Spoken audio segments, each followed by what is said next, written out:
नाज़रीन आदाब, मैं मुदस्सिर अहमद इनकलाब न्यूज़ की ख़ास पेशकश के साथ आपके सामने पेश हुआ हूँ। गुज़िश्ता दिनों कश्मीर के पहलगाम में दहशतगर्दों ने हमला कर दिया, जिसकी वजह से 27 लोग मारे गए। ये मुल्क के लिए बहुत ही तशवीशनाक है। अफसोस की बात है कि भारत में एक मजबूत हुकूमत का दावा करने वाली मोदी हुकूमत के होते हुए भी इस तरह का हमला हुआ, और इस बात से ये बात भी सामने आ रही है कि यहाँ पर इंटेलिजेंस की नाकामी हुई है। सिक्योरिटी फोर्सेस का अलर्ट कम होने की वजह से इस कदर बड़े पैमाने पर जो टूरिस्ट वहाँ गए हुए थे वो हिलाक हुए हैं। ये अफसोसनाक बात इसलिए भी है कि भारत में जो लोग दावा कर रहे हैं कि मोदी की हुकूमत में हम लोग महफूज हैं, उसी हुकूमत के अंदर 27 लोग जो किसी भी तरीके से हुकूमत से या फिर दुश्मन ममालिक से किसी भी तरह का वास्ता नहीं है, वो हिलाक हुए हैं। यहाँ मोदी हुकूमत की बात और सयाहों की बात अलग है, लेकिन जिस तरह से गुज़िश्ता 48 घंटों से मुसलसल मीडिया में मुस्लिम मुखालिफ प्रोपेगेंडा किया जा रहा है, मुसलमानों को बदनाम करने की कोशिश की जा रही है, वो अफसोसनाक बात है। कश्मीर से लेकर वेस्ट बंगाल तक, गुजरात से लेकर कर्नाटक तक के जो सयाह वहाँ गए हुए थे, जो टूरिस्ट वहाँ गए हुए थे, वो इस बात का दावा कर रहे हैं कि जिन दहशतगर्दों ने उन्हें निशाना बनाने की कोशिश की थी, उन्होंने ज़ात या मज़हब की बुनियाद पर नहीं बल्कि अंधाधुंध फायरिंग की थी। चंद एक वीडियोस ऐसे आए जिसमें ये कहा गया कि मुसलमानों को देखकर या फिर हिंदुओं को देखकर शूट करने की कोशिश की गई है।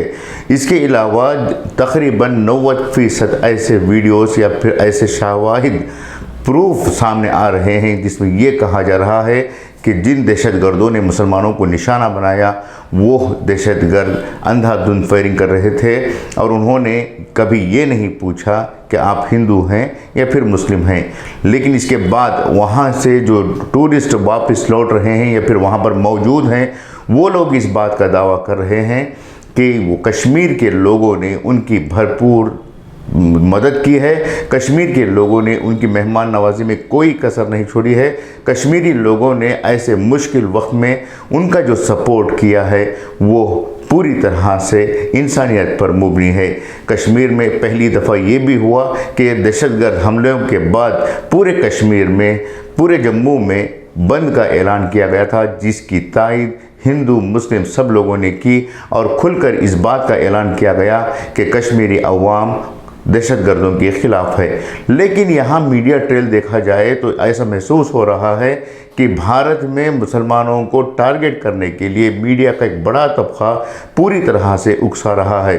बार बार ऐसे शरपसंद लीडर्स, जो पॉलिटिकल लीडर्स हैं, ख़ासकर भाजपा से जुड़े हुए, उन लीडर्स के ऐसे वीडियोस को प्रमोट किया जा रहा है जिससे हिंदू मुस्लिम की नफ़रत भारत में मज़ीद फैलने लगे। सवाल ये उठ रहा है कि जब कश्मीर के लोग हो यहाँ पर या फिर जो टूरिस्ट वहाँ गए थे, वो टूरिस्ट उनको उनकी तरफ से जो बयानात दिए जा रहे हैं उसे क्यों हाईलाइट नहीं किया जा रहा। एक ऐसी वीडियो भी ताज़ा सामने आई है जिसमें बाकायदा कश्मीरी अवाम गोदी मीडिया के ख़िलाफ़ कार्रवाई करने का मुतालबा कर रहे हैं, गोदी मीडिया के ख़िलाफ़ नारेबाजी कर रहे हैं और गोदी मीडिया को जम्मू कश्मीर से निकल जाने के लिए कह रहे हैं।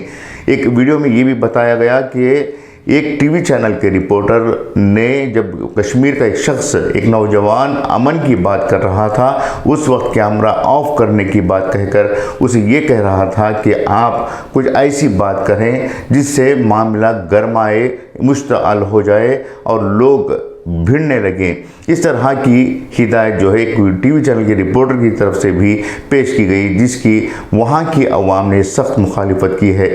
यहाँ सबसे अहम सवाल ये है कि आखिर इस मुल्क में हर मामले को मुसलमानों को क्यों घसीटा जाता है, जबकि मुसलमान भारत के क़ानून को मान रहे हैं, भारत के क़ानून के मुताबिक रह रहे हैं और भारत में इंसानियत को आम करने की पूरी कोशिश में लगे हुए हैं। यहाँ का आम मुसलमान से लेकर दानिश्वर तबका तक भारत में रहकर भारत की तायीद कर रहा है और दुश्मन ममालिक की मुखालिफत कर रहा है।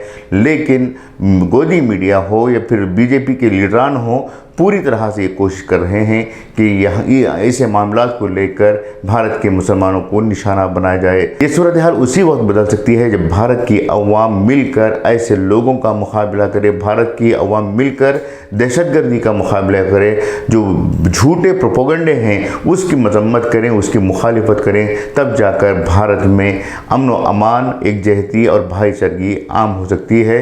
वरना बीजेपी हो या फिर मोदी गोदी मीडिया हो, ये तमाम लोग भारत को तबाह करने पर तुले हुए हैं।